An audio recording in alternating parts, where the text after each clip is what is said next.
If you are on food stamps or know somebody in your family who is on SNAP benefits, this is breaking news you need to hear. Millions of Americans are about to lose their food stamp benefits.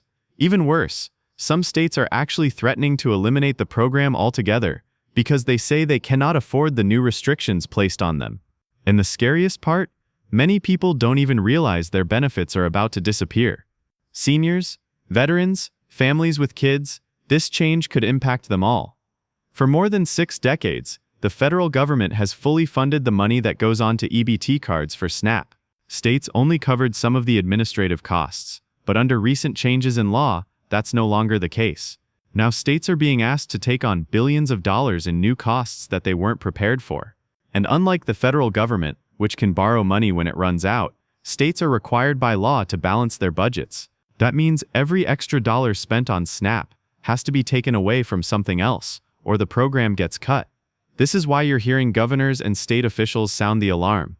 Take North Carolina, for example. Officials there said that if lawmakers can't find the money, over $400 million, they may have to completely stop offering SNAP. That means 1.4 million people in just that one state would lose benefits. And North Carolina isn't alone. Many other states are facing the exact same situation, and the numbers are staggering. Right now, about 42 million Americans rely on food stamps. That's about 22 million households. According to reports from CBS and the New York Times, millions could soon see smaller benefits or be kicked out of the program entirely.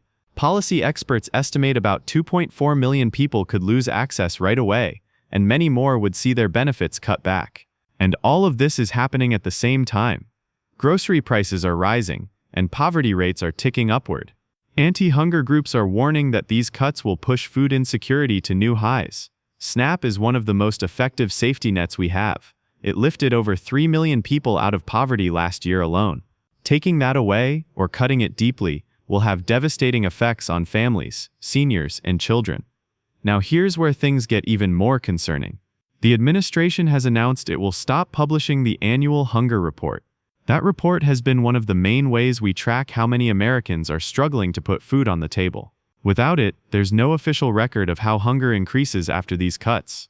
Critics say this is an attempt to hide the full impact of taking away benefits, and to avoid public pressure when the numbers show a rise in hunger nationwide. So what can you do if you're on SNAP? The first thing is to make sure your information is up to date with your state's food stamp agency. States are going to be very strict about paperwork. If they send you a letter and you don't respond on time, you could lose your benefits just because of red tape. Don't let that happen. The second thing is to understand new work requirements. In many states, seniors now have to meet certain rules all the way up to age 65, not 55 like before. That means 20 hours a week of work, volunteering, or being enrolled in an approved training program. If you're a senior on SNAP, check your state's rules and keep good records so you don't get dropped from the program. And third, be careful about what you buy with your EBT card. States are starting to tighten restrictions on items like soda, candy, and junk food. If your state has new rules in place and you use SNAP for something that's no longer allowed, it could become another reason to kick you off the program. Stick with the basics: fruits, vegetables, meat, dairy, bread, and other approved foods. This situation is serious, and it's moving fast. Millions of Americans, many of them seniors, are at risk of losing a lifeline they depend on to eat. If you or someone you know has already seen their benefits cut, let me know in the comments. The more stories we gather, the more we can shine a light on what's happening and help people prepare. At the end of the day, this is about survival. Nobody should be left hungry in one of the wealthiest nations on earth. But right now, the reality is that SNAP is under threat in ways we haven't seen in decades. My promise to you is that I will keep watching this closely, sharing updates, and helping you understand the changes so you can protect your benefits. Thank you for watching. Don't forget to subscribe if you haven't already, so you don't miss the latest updates on SNAP, Social Security, Medicare, and everything that impacts your retirement and daily life.